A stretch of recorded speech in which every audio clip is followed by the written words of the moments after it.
সম্মানিত ফেসবুককারী বৃন্দ, আপনারা দেখতে পাচ্ছেন ছোট্ট ছোট্ট করে চারা দেখতে পাচ্ছেন। মূলত এটি হচ্ছে তেঁতুল চারা। মূলত এটি রোপণ করার জন্য এখানে নার্সারি করা হয়েছে। দেখুন, এখানে যা দেখতে পাচ্ছেন তেঁতুল চারা, এখানে ১,৫০০-এর অধিক তেঁতুল চারা রয়েছে, তা ভিডিও ধারণ করে দেখানো হচ্ছে। এখানে একটি উদাহরণস্বরূপ কথা আমি বলছি।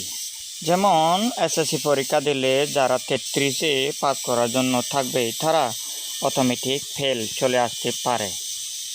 যারা A+ টার্গেট দিয়ে তারা পরীক্ষা হলে প্রবেশ করে পাস করার জন্য মানসিক সহযোগিতা নিয়ে বসে পরীক্ষা দিয়ে থাকে, তারা নিশ্চিত A+ অথবা পাস করার জন্য একটি সুযোগ সুবিধা থাকে। তাই সে অনুরোধে আমি একটু করে কথাটি টেনে নিচ্ছি।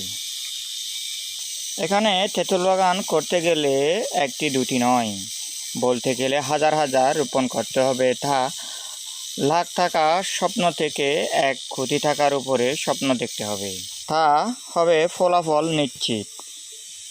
ভিডিওটি দেখুন, কি চমৎকারভাবে চারা নার্সারি করা হয়েছিল, কি অদ্ভুত, দেখুন কি অসাধারণ। এই মালিকের নাম বিনয় কান্তি চাকমা।